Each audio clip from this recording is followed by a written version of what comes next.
Morning all of you. हम इसमें अपना पार्ट 7 पैसों का पेड़ जो कि कमलेश्वर जी द्वारा लिखा गया है वो शुरू करेंगे। पाठ प्रवेश। प्रस्तुत एकांकी में नेक विचार रखने वाले बालक की अपने हम उम्र साथियों को परोपकार की भावना जागृत करने की कहानी है।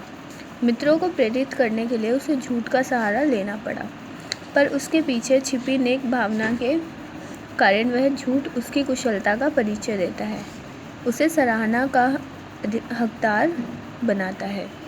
तो ये जो कहानी है, ये जो एकांकी है, यानी ये जो नाटक हो रहा है, ये किस चीज़ के बारे में? एक नेक विचार के बारे में। यानी कि इसमें एक बच्चा है जिसके नेक विचार हैं, वो अपने साथियों को, अपने दोस्तों को परोपकार की भावना उनमें जागृत करना चाहता है, इसलिए उसने एक झूठ बोला है, झूठ का सहारा लिया है, पर फिर भी वो सराहना का अधिकार है।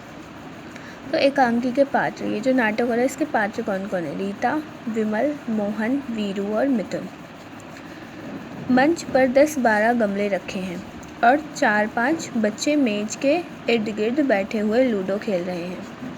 मोहन बाढ़ पीड़ितों के लिए चंदा जमा करता हुआ छोटी सी संदूकची और कागज के छोटे छोटे राष्ट्रीय झंडे लिए हुए प्रवेश करता है। रीता खेलते हुए, लो मोहन आ गया, आओ मोहन। तो देखो इसमें क्या होता है कि मंच पे 10-12 गमले रखे हुए हैं, 4-5 बच्चे मेज के पास बैठ कर क्या कर रहे हैं? लूडो खेल रहे हैं। और वहीं एक छोटा बच्चा आता है, छोटी सी संदूकची लेके। मोहन आता है, इनफैक्ट मोहन आता है, बाढ़ पीड़ितों के लिए चंदा जमा कर रहा होता है। वो छोटी सी संदूकची लेके आता है और कागज़ के छोटे छोटे राष्ट्रीय झंडे लिए हुए प्रवेश करता है। तो रीता उसे बोलती है, खेल ही रही होती है वो, खेलते हुए बोलती है, लो मोहन आ गया, आओ मोहन, ये बोलती है। विमल क्या बोलता है? आओ आओ मोहन, मेरी जगह खेलो। विमल ने क्या बोला? आ जाओ मोहन, मेरी जगह खेल लो। मोहन, मैं खेलने नहीं आया हूँ, बहुत ज़रूरी काम से आया हूँ। मोहन ने क्या बोला? मैं खेलने नहीं आया, बहुत ज़रूरी काम से आया हूँ। रीता, कभी खेला भी करो मोहन, हर वक्त पढ़ना और काम करना। रीता क्या बोलती है? कभी खेल भी लिया करो, हर वक्त पढ़ना है और काम करना है, बस यही तुम्हें होश रहता है। मोहन संदूकची बचाता हुआ, चंदा जमा करने आया हूँ इस वक्त, खेलने के वक्त खेलता भी हूँ। मेरी बात सुनो, मैं बिहार के बाढ़ पीड़ितों के लिए चंदा लेने आया हूँ। बहुत भारी बाढ़ आई है बिहार में, लोग भूखों मर रहे हैं, उनके घर गिर गए हैं, सब सामान बह गया। तो मोहन क्या करता है? अपने दोस्तों को बताता है कि मैं, संदूकची बजाता है अपनी जो उसके पास होती है, और बताता है कि मैं यहाँ पर चंदा जमा करने आया हूँ इस वक्त, खेलने के वक्त मैं खेलता भी हूँ। और वो कहता है कि मेरी बात सुनो, बिहार में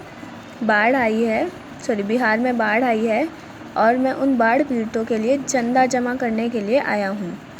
बहुत भारी बाढ़ है, मतलब बहुत ख़तरनाक बाढ़ है, जिस वजह से क्या हुआ है, लोग खाना भी नहीं खा पा रहे हैं, उनके घर क्या हुए हैं? गिर गए हैं, सब सामान बह गया है। तो इसलिए वो चंदा जमा कर रहा है जिससे कि उनकी मदद कर पाए।